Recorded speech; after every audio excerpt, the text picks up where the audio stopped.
Hey, how's it going? Welcome to the Football Diary podcast. No Premier League action this weekend, but that won't stop me and Dave. We're here to talk about the FA Cup fourth round and all the magic, all the quirks and all the shocks that come with this stage of the competition. And there were plenty of those, thankfully, to talk about, starting with, I think, Plymouth's victory against Liverpool, knocking them, the league leaders, out of the FA Cup at the fourth round, which is absolutely stunning. We'll definitely discuss that first, I think, as well as all the interesting quirks that come with not having VAR in the FA Cup as well at this stage, which has thrown up quite a few results that probably shouldn't have happened, including our own team, Man United, beating Leicester with a highly controversial goal, I think it's fair to say, and a very poor performance too. So we'll be discussing VAR, of course, and whether it's actually suitable for purpose after this weekend. But let's go straight into Plymouth, Dave. I didn't see much of this game, I'll be honest, because we've literally started recording as soon as that game finished, really, haven't we? And you can probably see in the background is the Aston Villa-Tottenham game going on at the moment. But how the hell did Plymouth, struggling in the Championship, beat league leaders Liverpool? Because that should not have been the case. Despite Liverpool being obviously quite a lot weakened, it was a great performance from Plymouth to hold on, wasn't it? Yeah, I think even if a lot of people are saying, obviously, you look at this Liverpool lineup, saying they've obviously rested quite a few players for the midweek game against Everton, obviously on Wednesday. I think there's a lot of these teams sensing an opportunity. I think it gives them more of a boost. I think pre-game they look at the lineup, they think, there's a real opportunity here, and it gives them that little bit of extra energy, I suppose, and determination just to try extra hard. I mean, if you look at how that they're forming the Championship, obviously bottom of the table, real struggles of late, on the back of obviously Rooney being sacked. But this, if anything, this result should give them a massive boost, I think, going forward. But you look at the game itself, Liverpool really struggled at times. It was so slow, the pace, and it really suited Plymouth down to a T. And you can definitely see they really kind of targeted Liverpool's centre-backs. I think Gomez and Quansah at times struggled up against Bundu, and I think made a real nuisance of himself. Yeah. And then those in between, and they're looking to win the second balls, they really did that really effectively. And from set pieces, they caused a nuisance and were probably a little bit unfortunate not to have scored another, obviously hit the post. Towards the end of the game, and if it was 2-0, it wasn't until the very end of the game where Liverpool really came to life, and 9 minutes added on the end of the game. Really, how many times have we seen this season they've gone and equalised, or gone and got a winner? It was great to see. I mean, this weekend's been there's been no shortage of upsets, and the amount of bigger clubs that have been thrown out of the competition already is crazy. Absolutely. Well, I just think the scale of the victory, when you consider how good Liverpool have been, is incredible. So fair play to Plymouth. And I must admit, I was beginning to worry about a Liverpool quadruple talk if they did get through this round. Obviously, they're in the final of the Carabao Cup as well. That's now not going to happen, which is great to think as a neutral football fan. Well, I say neutral. We're Man United fans. That's not really as neutral as it can be when you're talking about Liverpool. But yeah, just what the Cup's all about. And I think in the post-match as well, straight after, in the heat of the moment, to see Katic giving the F-bomb live on air was just kind of a summary, really, of how much it meant to Plymouth. It's been a difficult season for them. What a performance from the keeper. My God, it was insane. The amount of saves he made, particularly in that last 10 minutes. I think it really really helped them ease a lot of pressure on them at times. They were going through the mire and really struggling. I thought it was full value for it. And like you say, at times you wondered how they're at the bottom of that Championship table with this kind of performance they can put in at this level of opposition. Wayne Rooney might be the answer to that. Who knows? But yeah, maybe a turning point in Plymouth season. But either way, they're in the hat for the next round, along with Newcastle, who continue to progress so well in the Cups. Obviously, in the Carabao Cup final themselves, euphoric after getting through the semi-final tie, second leg, and coming up against a really entertaining Birmingham team who came out of the blocks, really, and took this game by the scruff of the neck early on. And it looked like at one point Birmingham might have caused a shock against Newcastle. They really flew at them, didn't they? And I guess their league standing in League One is kind of skewed by how much money they've spent as well. So there's a lot of animosity towards them, I think, from fellow clubs in their league. But fair play, they've invested in some very good players, and they gave a good account of themselves against Newcastle, didn't they? Yeah, and do you know what? It's just the energy that started the game with Birmingham really came out of the traps. Yeah. So he went ahead in the first couple of minutes, I think that we'll recognise the name Ethan Laird, obviously formerly at United's academy. And some of the players they've actually got, it's no surprise to see them at the top of League One, and I think they've got 2 games in hand. They could be 10 points clear. I think if you look at the situation they were in, even 18 months ago, it was dire circumstances that they found themselves in, and this season they look like such an outfit. And I think some of the players that have got in, like the likes of Jay Stansfield, it just shows how much how optimistic and how I suppose their desire to really rejoin the Championship and look to get back into the Premier League. So forget how big a club they are, but I think in this game in particular, they really caused Newcastle a lot of issues at times. Again, fielded obviously a number of backup players. Lewis Miley and Callum Wilson obviously came back into the team, didn't they? Yeah. Like we were saying about the Plymouth game, it seemed to give them a second win, and you obviously look at that lineup coming into the game, it would have given them a massive incentive. But I think they were a little bit lucky. Like we can talk about the Joe Willock goal. In particular. I think so. Well, before we do, I think we just need to credit the second goal for Birmingham by Iwata as well, which was absolutely screaming, wasn't it? Probably the goal of the round, and kind of topped off a game that was going in that way anyway, as becoming one of the most entertaining of the cup so far. But that goal was worthy of a Premier League team, wasn't it? Right in the top corner, flipping arrow goal. Yeah, if you talk about technique and power, it had both.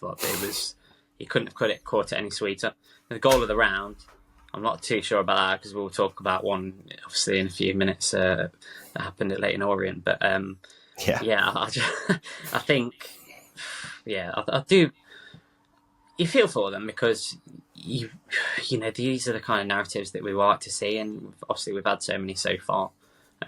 See a lot of clubs down the leagues have advanced, and that's what we like and what we love. And I think you say that Birmingham have encountered some animosity by the way they've invested at the level they're at, and they kind of do have to get promotion really to justify the money they've spent. And Tom Brady, the part owner, was at the Super Bowl as well rather than being at the game. So I don't know how well invested he is in Birmingham City, who knows? But I'm sure Miles, if he was here, would be elated to see them out of the competition anyway, being a Villa fan himself. But yeah, let's talk about Newcastle as well. And Joe Willock obviously got us on the score sheet a couple of times, but one of the goals in particular was controversial. Now, we mentioned VAR doesn't intervene in the FA Cup at this stage.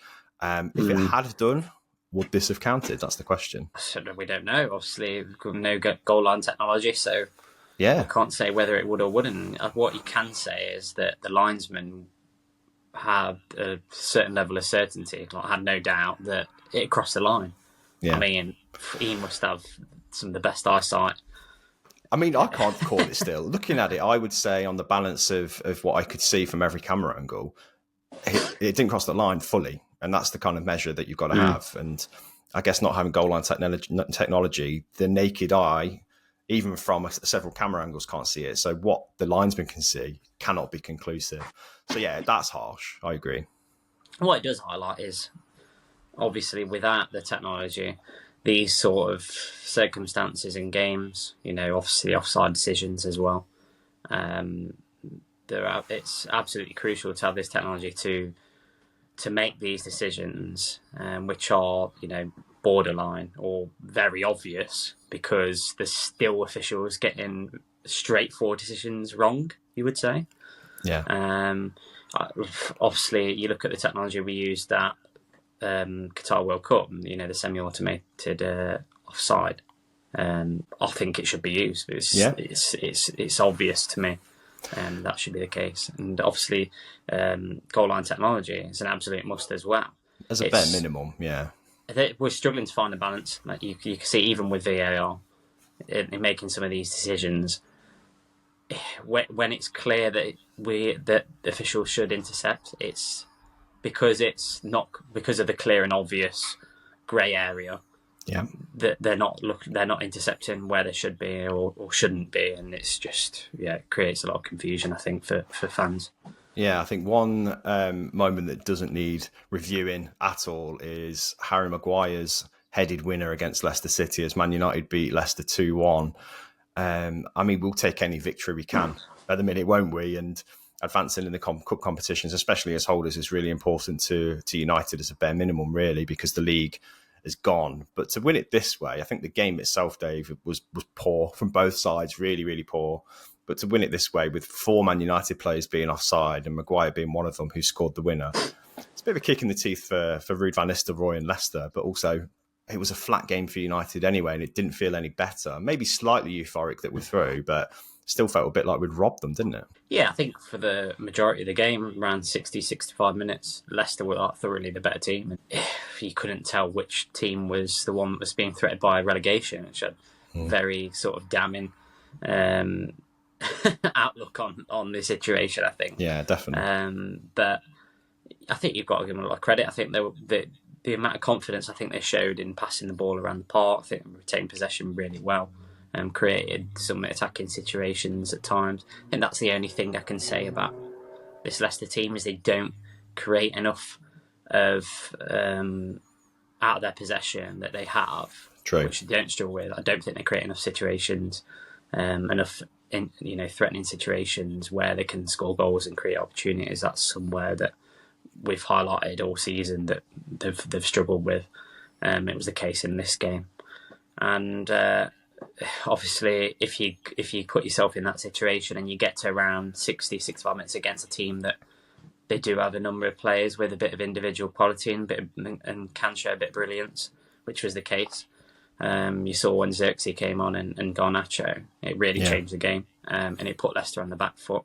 Then United found a lot of space in behind in those transitions because Leicester also were looking to break as well and were leaving those gaps in behind, and it really did just change the game. And once they got that equaliser, it only really looked like there was going to be one team that was probably going to go on and win it. Yeah, probably. I think it's a performance that can definitely be encouraged by, but like I say, it doesn't matter how well you keep possession, how well you keep a hold of the ball. It's about scoring goals and keeping clean sheets. And you look at the likes of Southampton in the Premier League, they're with the ball, they're great in the same situation at Old Trafford a few weeks ago. They played really well, had a really good game, and just couldn't kill us off when they had the opportunity to do that. And it's obviously come back to bite them.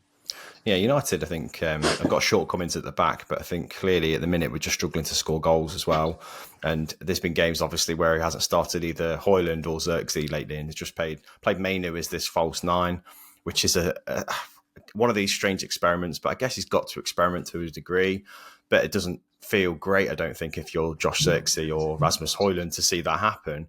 But yeah, United can't score. I think Garnacho coming on, like you said, made a big difference in how creative we were. But there's often times where the ball would go into the box and there's literally no one there, like no one in that area where a number 9 should be. And United have to address that. But changing things slightly, I think, and even having, obviously, Patrick Dorgu making his debut on the right instead of the left, and Dalot being on the left instead of the right. It's just another decision of Ruben Amorim where I think fans were scratching their heads a bit because it just seemed a bit dysfunctional. I mean, what's the long game here? I can't tell. I have to trust him, but at the minute it feels like it's a real hard watch, doesn't it? He seems determined to have an inverted full wing back, doesn't he? So obviously, but for me, I think Dalot looks a lot more comfortable at right wing back or right back, wherever he plays on that right flank. He looks more comfortable for me, but it seems as though Amorim's determined to have those inverted wing backs who are able to come in, I think, comfortably on their favoured foot and come into midfield and provide that option. But it's more of a case, I definitely think it's more of a case there for Dalot. I think he is a weak link at left wing back. Don't think he's comfortable there. He's much better at right wing back. And then Dorgu, he obviously is left footed. He can play at left wing back comfortably, but although he's more than comfortable playing on the right. So, I mean, it's a situation that Amorim's going to have to resolve. I think it's clear that we're looking to bring in another right wing back. And apparently we've been linked with Kender, haven't we? From Sporting as well. So if he does bring him in, then maybe Dorgu will come back in onto the left. But we'll see. a lot of square pegs in round holes, I think, in the team in the minute. But that is the persistence of Amorim to get this system working and to get the team conditioned to play this way, I guess. And the reliance on fullbacks is clear, isn't it? But what did you make of Dorgu's difference and what he brought to the team, and his athleticism, I guess, was the positive, wasn't it? Yeah, it's an area that we've really struggled with, actually, over the last 2 or 3 years. I think when we ever come up against Premier League teams, especially, we struggle with our athleticism. Our legs just aren't there, particularly in midfield and defence and getting up and down the pitch, which is just such a massive requirement, I think, of modern day games, having players who can get up and down the pitch, particularly in those wide areas. And something that United have never really struggled with, like going over, the last couple of decades, especially. Yeah. We've had players who are, really athletic and have energy, and the stamina levels are there and to the standard that we require them to be. But it's not been the case over the last 2 or 3 years, especially. I think we've really struggled against teams and been unable to, I think, to last games at a particular tempo as well. Yeah, agreed. It's been obvious for everyone to see, and we're definitely one of the least athletic teams in the league. But I think players like Dorgu, what he did show, I think, while he was on that first half, his pace and his power, his athleticism. We saw what he could do at times with his balls, quite neat and tidy. Yeah, true. So, yeah, I think we need more players like this who have got that raw potential to improve. Through to the next round of the Cup anyway, which is always important as the holders to go as deep as you can and not get knocked out early. So pleased nonetheless. So we discussed Manchester United being through into the next round, Dave. Let's talk about Manchester City, who were away at Leyton Orient, which is always interesting to see a club of City's size, I think, go into a ground like Orient's and seeing such an intimate kind of atmosphere. And I think Pep Guardiola said in the post-match interview, it was a really good encapsulation of what the FA Cup, especially at the fourth round stage, is all about. And the game promised in some ways at the start to kind of almost deliver on that shock value as well, especially when Orient took the lead through a stunning Donnelly lob from the near halfway line, but was credited as an own goal for Stefan Ortega because it ricocheted off him, which I'm gutted about. I think that's still the case, isn't it? It's still classed as an own goal. If so, that's disgraceful, because what a start for Orient to see that goal go in. That's one of the highlights of the round, definitely. Oh, definitely. I think, it's a circumstance. It's a shame, isn't it? I think for the player himself, it's one that you definitely want to have your name on. And I'm sure, regardless of whether it's given to him or not, it's going to be something that, no doubt, in decades' time, he'll be showing, to his children, even his grandchildren, because that is a moment, and that is what the FA Cup's all about. Yeah, it's the goal of the weekend. I know you mentioned that, the Watters, but it was just out of this world. And I think particularly for the moment that was obviously set at 0-0, for them to go ahead like that, that's the stuff of dreams for any player, especially at that level as well. Yeah, well, within 16 minutes as well. So talk about getting your tails up on the big stage. But City persisted. It was a difficult game and a difficult test for them in, I'd say, a weakened City team. But I mean, the players they put out were still incredible, weren't they? Especially when you consider they were fielding some new signings as well. Vitor Reis as well. Omar Marmoush starting up front as almost like a false nine, was really lively.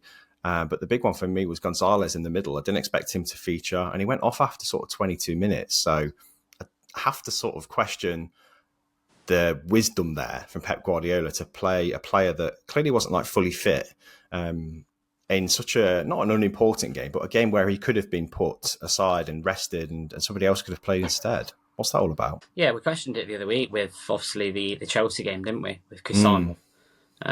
Just threw him straight into the deep end. I don't know whether it was necessary for me. All due respect to the opposition, but they should be winning this game with probably their under 18s because they've got some real talent down the ranks, and I just think it was probably needless.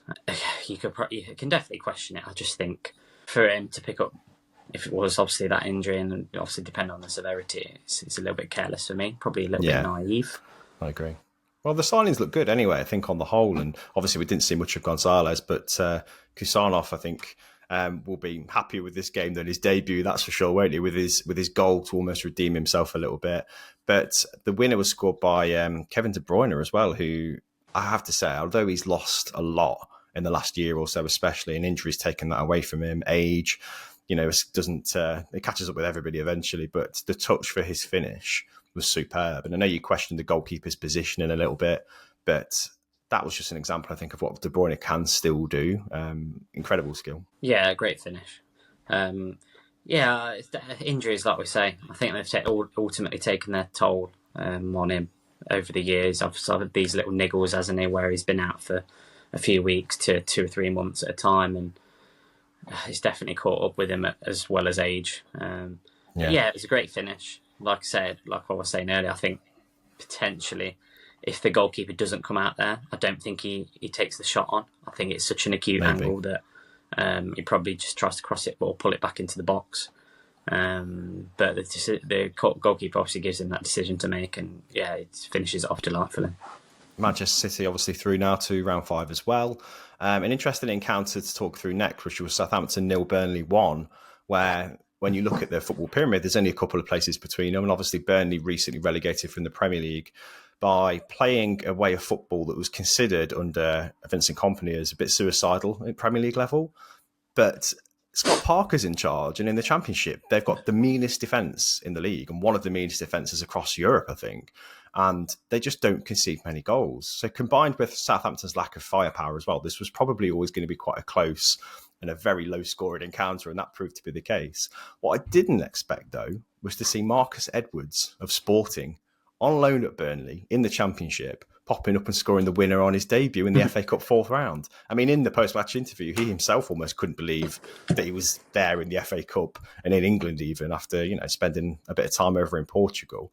But Burnley are kind of quietly changing their reputation again, aren't they? From being a little bit naive, I think, last time they were in the Premier League, to potentially getting promoted this time round, and obviously going on a decent cup run with a really good record for a mean defence. Yeah, I think it's mainly scoring goals that I think they've struggled, particularly in the Championship. Look at the run of clean sheets they've gone on recently. It's crazy, remarkable, really, to be honest. Yeah.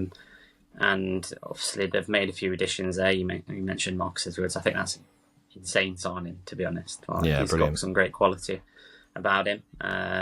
He was struggling a little bit for minutes over the last couple of years at Sporting, and I think he made about 11 appearances in the league last year, and the majority of them were, and then about 10 or more so from the bench. So I think he's been struggling for minutes. Obviously, he comes in to a club like Burnley where he can really contribute and help them get back into the Premier League. At these two clubs, I forgot and didn't realise actually that both of these clubs have basically swapped leagues for the last 2 seasons. Of course, yeah. Yeah, that's true. Yeah, it's they're teams that are kind of struggling to find the right balance between being pragmatic and being an attacking outfit as well. And obviously Southampton have stuck to this possession principle this season, and it's got them nowhere. But without the quality, you can't do that. But Burnley seems to be investing in a bit of quality with Edwards, obviously, for their promotion push. John Joe Shelvey in midfield, Hannibal Mejbri, but still the likes of Ashley Barnes up front, which is, a real blend of kind of youth and experience, but also still a bit of a lack of quality as well. Just brought Sarmiento in as well. Played in this game. So I think that's a really good sign. He was instrumental in Ipswich's promotion last year. Yeah. They've definitely recruited quite well, in my opinion. It's just obviously whether they can make their way up the league now, because if we know how competitive the Championship is. But yeah, it was a tight game in itself. I think great to see Edwards get a good start to his Burnley career, and interesting times for Burnley fans, especially. It still feels weird seeing Scott Parker as a manager of a high football club, really, doesn't it? But yeah, fair play to Burnley. They're in the next round, along with Brighton, in an all Premier League encounter. They beat Chelsea 2-1. Now, obviously, Brighton are on the back of the hammering of the season previous week against Nottingham Forest, 7-0 reverse, which is going to be hard to come back from, really, isn't it? And I thought they were quite pragmatic in their approach in the second half, especially. Didn't give much away. Weren't particularly much of a threat, but they held on to their lead admirably, I thought. Desperate not to go down the same path as they did against Nottingham Forest, absolutely. Unlucky to go a goal down as well with the Verbruggen own goal. That was quite an unfortunate sort of deflection off him and in. But what a response from Brighton to put that 7-0 thrashing to bed straight away and beat a team like Chelsea. Yeah, and obviously they were clearly, had their eyes on this fixture, because you look at their lineup that they started with, it's not too dissimilar to what they normally do in the Premier League. I think it was the same with the case with Chelsea as well. Only a couple of the exceptions. I think Dewsbury Hall and then Kunku obviously was a good opportunity of spearheading the attack. Yeah. But I just thought there's a couple of players in that Brighton team. I think we've been waiting for them to deliver a little bit more consistency to their game. One of them being Jorginho Ruta, who is an exceptional talent and did really well at Leeds. Expected a little bit more from him at times this season, although to remember he's young still as well. But obviously Kaoru Mitoma, we've seen what he's capable of at times. Since obviously coming back from injuries, he's had a couple of moments of real magic, and it was a great finish for the winner. Obviously, you'll mention the little bit of controversy over it, but it's great. It was a great win for Brighton. If you look now, I think particularly at the competition, some of the teams that aren't in it already, Chelsea, Arsenal, Liverpool been knocked out today. This is a massive opportunity for these sorts of teams to go real far in the competition. The likes of Brighton, obviously Villa and Spurs are playing. I think Villa will win in 1-0 last time I looked. So they'll be really targeting, I think, this cup competition. I agree. Brighton have got potential to go deep in cups because they're a match for anyone on their day. And this was their day. I think a few players stood up. Like you said, Ruta was fantastic. I thought Tariq Lamptey played great as well. Despite the controversy over his handling of the ball in the lead up to the Mitoma goal, there's no VAR. So that don't make that define his performance. He played so well, Lamptey, and I think all season he has to. But let's talk about VAR quickly as well. I know it's a boring topic, but this FA Cup round, easy to say, I guess, as a fan of a club that's benefited massively from no VAR this round and see Maguire score that goal that shouldn't have counted. But I would much rather, as a fan of any situation, of any club, even if my club benefits from it, go away from the tie seeing that a mistake has been made by a human being, by one human being on the pitch during the game, and then moan about it for a bit, rather than see it go through Stockley Park and numerous replays and lines being drawn and still get it wrong. Like that for me feels like what football used to be about. And although we moaned about it in the moment, saying the ref's rubbish and all of that, that's not changed still. That conversation's still happening. So do you feel better without VAR? Yeah, if anything, like you say there, we're probably, if anything, more infuriated by decisions because they have the technology to make the right decisions now, and somehow the decisions aren't made correctly. So that is, it really does anger you at times, I think, because there's just a small, I don't think it's even there's a margin for error now, to be honest. In a lot of these decisions, I think they should be making the right decision probably 80%, 85% of the time.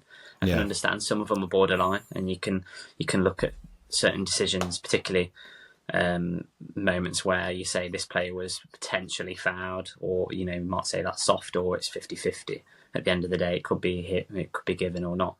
But I don't think there's an excuse. But we know, obviously, we've already mentioned that goal line technology and I think semi-automated offside should be given. Not that there's too many delays in the game now with drawing these lines. It's ridiculous why we're doing it.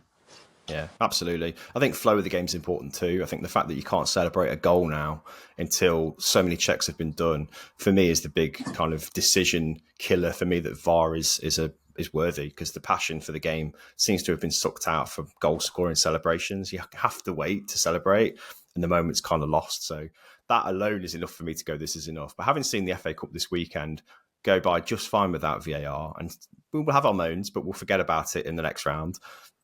It's not, let's just sack it off. But yeah, it's not in our hands. We're neutrals. I hope you share our views on that, fans, but let us know in the comments if that's the case. But yeah, the FA Cup has been an interesting round, I think, this time around because of the VAR situation, definitely. But the best of the rest, Dave, let's start with Everton, Bournemouth. Bournemouth won 2-0. James Tarkowski had an absolute mare at fault for both the goals, especially the penalty, which was an interesting technique for taking the penalty from Antoine Semenyo, wasn't it? To be honest, it didn't look convincing. To be honest, for me, if I was trying that, I think it'd put me off. Probably, especially if I've got it in my mind, I'm targeting a corner. I'm literally turning around that quickly. I think it puts you out your stride a little bit. But yeah, bizarre, to be honest. You don't see it happening very often, that kind of penalty kick technique, do you? But in fact, he got a little bit lucky, to be honest. I thought Pickford probably should have saved it. It's the power that probably made it, that obviously carried it past him. But yeah, I thought it was a game that James Tarkowski will definitely be wanting to move on from very quickly. The second goal, I don't understand that pass that he's playing out there. Yeah, it's just suicidal. So it's unnecessary, and the accuracy was just so far off. Everton's last game in the FA Cup now at Goodison Park, which is a sad way to go out, isn't it? So, yeah, annoying for Everton fans. I don't, like you say, we've already mentioned, I don't know if they've got one eye in the Liverpool game midweek. That's going to be huge for them. I think Moyes will be doubly annoyed by that, though, because they shouldn't be. I think it was evident that Liverpool have targeted that game, and if Everton have kind of looked at that, I think Moyes will be especially annoyed if they don't get something in that derby now. Yeah, absolutely. Another interesting one was Coventry 1, Ipswich 4. This was a game, obviously, that was played out in the Championship last season. Two teams that are, I guess, fairly similar on paper. And Coventry, obviously, have gone through huge transformation since their playoff defeat and, obviously, their FA Cup semi-final defeat to Manchester United. Mark Robbins was sacked. Frank Lampard's now at the helm. And it's been something of a turnaround for Coventry and something of a surprise to see Lampard, I guess, succeeding, because he's had a really tough managerial career to date. But Ipswich, 4-1 winners, and kind of worthy 4-1 winners too. Yeah, they're having a difficult season, but they needed this win, didn't they, really? Yeah, and I think one that definitely the players that have come in, who've probably not had as many minutes, lots of George Hurst and Jack Clarke getting a double in this game. Obviously carried Sunderland's season last year, making their mark, and Jayden Philogene getting off the mark as well. I thought there's some real positives there, and I think it will probably give McKenna something to ponder probably in the coming weeks, that they're throwing their names into the hat now and said, look, this is what I can do. And the performance, I think might have flattered Ipswich a little bit. They were just clinical, to be honest. I think that extra bit of quality shone through. And they really took their opportunities and chances. Coventry, you look over the last few games, actually, with the exception of the Leeds match, they've gone on a real run and definitely built up a head of steam over the last few weeks. So unfortunate for Coventry, but it's a very timely win for Ipswich because they've been on a barren run of late. Yeah, that's all we've got time for this week. We obviously can see behind me that Spurs and Villa are still playing, so we don't know the final score of that yet. Maybe we'll get a reaction piece from Miles, who's not very well at the minute, actually, so he can't join us today. I think that's just an excuse so we can watch the game, Dave, if I'm honest. I hope it's worth his while if that's the case. But who knows, we might be talking about Ange out, finally, after being exited from another cup competition in a week. That might have been the final nail in his coffin if we look at this podcast afterwards and he's actually lost this game, which it looks like it's going at the moment. But the highlight for me, I think, from this weekend, and a bit of a nice note to finish on really, is, did you see Newcastle being led out by Cheick Tiote's son, Raphael, at the weekend as well? He's 11 years old. Obviously, Cheick Tiote has gone down in Premier League folklore, especially in Newcastle circles, for his role in that epic comeback against Arsenal a few years ago. Obviously, sadly lost his life at a quite young age, clearly, but his 11-year-old son leading out with Bruno Guimaraes in this game was great to see, wasn't it? Yeah, lovely moment. I think it really encapsulates, I think, the effects that football really has on us as people, and I think the memories that it gives us, and obviously everyone will be remembering that Cheick Tiote winner, obviously against Arsenal a few years ago. And yeah, it was obviously a player that meant a lot to Newcastle. So yeah, a lovely moment to see, and I think it reminds us how how precious I think life is Yeah. as well. But also, I think also kind of how big an impact football has on people's lives too, even in the darkest times. And I think on that note, we'll say goodbye to you guys because, yeah, it was a special moment, I think, to see. I just think it was a really nice way to round off a great weekend of FA Cup action in many ways and makes you realise that football is quite an important part of people's lives as well, isn't it? But on that note, Dave, thank you for your time. Thank you for watching. Thank you for listening. Please do keep in touch with us through all socials. We're on TikTok and we're also on Blue Sky, most actively on there. Also on any audio channel to listen to, and we're most kind of clear on YouTube. Come and watch us on there, come and subscribe, leave a comment, interact with us. We always love to see your opinions on our takes there. We are just football fans at the end of the day, like you. We're not pundits. We don't say it right all of the time. So if you disagree, please do say. It's great to have that kind of lively debate, and that's what we thrive for.